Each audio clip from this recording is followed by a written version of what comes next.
So I'm going to start with bra bar. Okay, this is your first arm line, and most things that you do will actually start in bra bar unless you've got an extravagant exercise, or if you're doing a dance, you probably won't start in that position. But most things that you do in class will start with the arm line bra bar, okay? And it is a long, continuous curve. Don't have the arms too straight, don't hitch them up or raise the shoulders. The shoulders are pulled down, shoulder blades are working by pulling down the back, and you've got a nice continuous curve, no broken wrist, nice soft ballet hands. We'll talk about that more in another video. The most common mistake I think I see with bra bar is the elbows being like this. Okay, people think, oh, I'm in bra bar, but actually what you need to do is bring those elbows further forward than you think, because one, you lose that shape, that nice rounded shape, and you need to have that nice rounded shape. And you also, we're looking for the breadth across the chest and across the back. So I'm just going to turn sideways very slightly, and if I take my arms sort of behind me like this, yeah, you can see it's changed my back.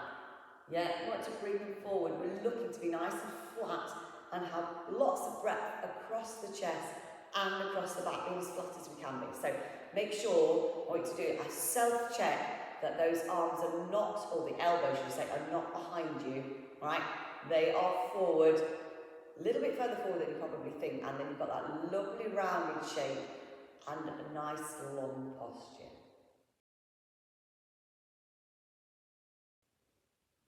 So next we're going to come to first position, all right? And that's nice and rounded like a massive ball. Your fingertips are opposite your tummy button, so don't have them too high, all right? Nice and rounded. And again, no stiff arms, no raised shoulders. There should be a continuous curve. We're going to go on to second. Now, I'm going to take my arms out to second. I feel that this is probably the position where there are the most errors, right? But it's really worth establishing second, because at the bar, when you do bar work, your arm will be out in that second position for quite a prolonged period of time, and it's really important to get that position correct. So I'm just going to take my arms to first, and I'm leading with my fingers, taking them out. Now, make sure that the shoulders don't come, the shoulders are relaxed. And again, I'm just going to come a little closer, it should be one continuous line. What happens often is we get this sort of dip where the elbow has dropped. Okay, so actually we're looking at rotating from the shoulder, and then rather than the palm of the hand be looking down, there's a little rotation again at the wrist, so that you've got that long continuous line, no broken wrists, all right? And again, make sure that it doesn't go behind the body, because it changes the posture. It is slightly in front of you, more in front of you than you probably would think. Okay, so next we're going to come to third position, all right? And now third position is made up of one arm that's in first and one arm that's in second. And of course, it can be done both sides, all right? And same principles apply.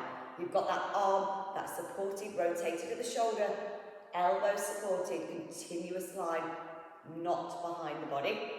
And a nice rounded, not shortened first, nice rounded first. Yeah, so nothing changes.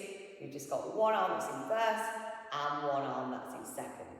Now, what I seem to see, the common fault that I see, all right, whether I'm teaching adults or children, is we work on a quad bra and we've all got that nice arm line, and then we start moving and adding some footwork, like a simple balance. So I'm just going to move back slightly, and then we add the arms in, and then all of a sudden, everybody's doing some sort of tango, all right? And this arm that's in first becomes short, and it doesn't need to be, all right? You need to keep that nice established flow. So maybe just practice, if you've got a mirror that you can use, it's a great tool to check that you're in the right position, and the more you practice, the more it will feel right and you'll understand how it feels. So establish that position, and then we're going to add the footwork. Don't shorten this arm.